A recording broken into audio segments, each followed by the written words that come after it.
여러분은 어떻게 보셨습니까? 민주화 운동의 성지라고 불리는 광주 금남로에서 어제 보수 진영이 대규모 집회를 처음으로 열었습니다. 상상도 하지 못했던 일입니다. 더군다나 윤석열 대통령 탄핵 반대를 내걸고 열린 집회에서 더욱 눈길을 끌었습니다. 세이브코리아 주최한 어제 행사에 경찰 추산 2만 명, 주최 측 주장 5만 명이 몰려서 금남로를 가득 메웠습니다. 광주와 전남북뿐 아니라 전국에서 기차와 관광버스를 이용해서 대거 참석했다고 합니다. 강기정 광주시장이 5.18 민주광장에서 극우 집단의 집회가 열리도록 허가할 수 없다고 해서 인근 금남로에서 열렸는데요. 보수 진영도 이제 광주 금남로에서 대규모 집회를 열 수 있게 됐다는 점은 많은 것을 시사하고 있습니다. 상징적 사건으로 두고두고 이야기가 될 듯합니다. 특히 바로 100m를 사이에 두고 열린 진보 진영의 탄핵 찬성 집회보다 참석자가 배나 많아서 진보 진영에는 충격이 됐을 듯합니다. 광주 중심부에서 열린 진보와 보수의 인원 동원 경쟁에서 보수가 승리한 기념비적 사건으로 기록될 것을 보입니다. 어제 탄핵 반대 시국 집회에는 그라운드 C 김성원 씨가 먼저 분위기를 잡았습니다. 그는 광주를 비롯한 호남에 대한 구애 작전을 펼쳤습니다. 광주가 일어나면 대한민국 뒤집어지는 것을 믿습니까? 광주가 일어나면 대한민국 사는 것을 믿습니까? 광주여 일어나라! 광주여 일어나라! 광주여 깨어나라! 그는 대한민국에서는 더 이상 지역 갈등의 의미가 없다고 주장하고 좌우 싸움이 아니라 오로지 대한민국만 바라보고 싸우자고 제안했습니다. 자유, 법치, 주권 앞에 어디 전라도가 있고 경상도가 있고 이러한 상식과 가치 앞에 좌우가 됐습니까? 오직 상식과 애국심만이 있습니다. 그는 호남이 이승만 대통령과 박정희 대통령을 선택했다고 지적하고 호남이 이제 민주당으로부터 자유로워져야 한다고 주장했습니다. 호남이 전북과 전남이 이승만을 선택했던 거 아십니까? 63년 우리나라의 산업화의 아이콘 누굽니까? 산업화 아이콘. 이분 덕분에 우리가 먹고 사는 거 아시죠?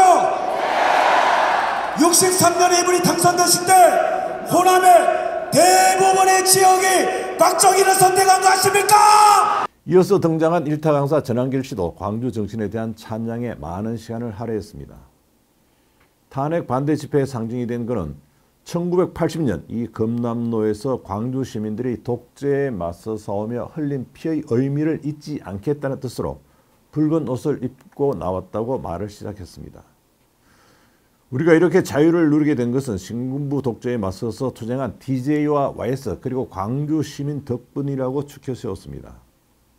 지금 우리가 이렇게 자유민주주의를 누릴 수 있게 된 것은 1980년 5월 신군부 독재에 맞서서 싸우셨던 정의로운 광주 시민들의 투쟁과 희생 덕분일 것입니다.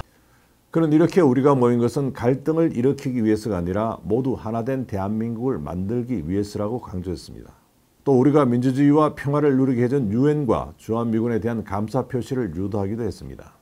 유엔군 이름으로 이 대한민국 땅에 와서 무려 14만 7,784명의 희생을 치러가면서 저 북한 공산당을 막아내고 지금까지 대한민국의 가장 든든한 우방으로서 대한민국을 지켜주고 있는 우리 미국과 우리 주한미군 너무 감사하지 않습니까?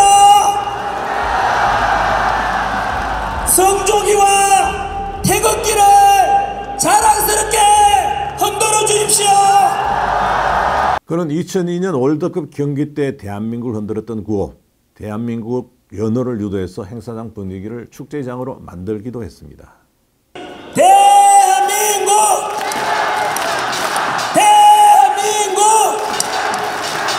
정면으로 도전하는 파렴치 행위라고 주장하기도 했습니다. 정당한 선거에 의해서 당선된 대한민국 대통령 민주주의에 대한 정면 도전이고 파렴치한 짓이며 나아가 반국가적인 행위가 아니고 무엇이겠습니까? 이와 함께 감사원장이 사드 관련 정보를 중국에 넘긴 정의용 대통령 정책실장에 대해 감사를 하려고 하자 탄핵했다며 민주당이 대한민국 정당이 맞느냐고 묻기도 했습니다. 그는 마지막으로 국가 시스템이 마비된 상태에서 대통령이 선택할 수 있는 것은 계엄뿐이었다며 계엄을 옹호했습니다. 민주당으로부터 다시 내란 동조 세력으로 고발될 수도 있을 전망입니다. 사실 전환길이가 대통령이라 했때도 무조건 비상계엄을 선포했을 것이고 여기에 계신 모든 전국에 계신 모든 국민들께서도 이 사실들을 알고 나면 여러분들이 대통령이라 한들 비상계엄을 선포할 수밖에 없지 않겠습니까? 그런 10가지 계몽령을 선정해서 하나하나 설명하기도 했습니다. 그는 진보 진영의 집회에 연사로 등장한 역사 일타 강사 황현필 씨에 대해 공격하기도 했습니다. 그 강사의 실체를 처음으로 밝힌다고 한 전한길 씨는 6.25 전쟁에 대해 황 씨가 미국이 연출한 전쟁이라고 가르치고 있다고 주장했습니다. 또 우리가 현대사를 배우는 이유는 성숙한 반미의식을 키우기 위한 것이라고 주장한다고 공격하기도 했습니다.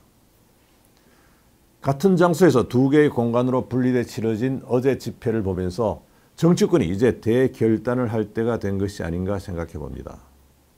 현재 소선거구 제도 하에서는 지역감정 해소가 사실상 불가능합니다. 호남에서 국민의힘 후보가 당선될 수 없고 대구 경북에서도 민주당 후보가 당선되기 쉽지 않습니다. 지역감정의 고울이 깊어질 수밖에 없는 선거 구조입니다. 정치인들은 지역감정이 기대한 선거가 편할 수도 있습니다. 하지만 더 이상 방치할 수 없습니다. 선거법 개정을 통해서 중대 선거구제로 나아가는 것이 망국적인 지역감정을 해소하는 첫걸음이 되지 않을까 생각합니다. 중대 선거구 제도로 치러진 9대와 10대, 11대 총선에서는 공화당이 호남 지역에 많은 당선자를 냈습니다. 특히 1980년 5.18 민주화운동 이후 1년이 채 안 돼 치러진 11대 국회의원 총선거에서도 당시 여당이던 민정당은 호남의 18개 선거구 가운데 한 곳만 빼고 모든 선거구에서 당선자를 냈습니다. 특히 1985년 치러진 12대 총선에서는 전 지역구에서 민정당이 당선자를 냈는데요. 소선거구제로 돌아선 13대 총선에선 단 한 명의 당선자도 내지 못하고 전면했습니다.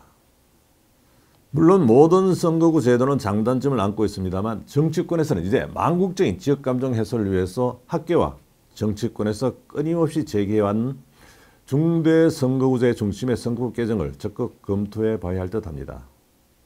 어제 금남로에서 열린 보수 진영의 집회가 단순한 하나의 행사가 아니라 강고하게 뿌리내린 지역구들 깨는 출발점이 될 수 있도록 정치권에서 적극 나서야 할 것입니다.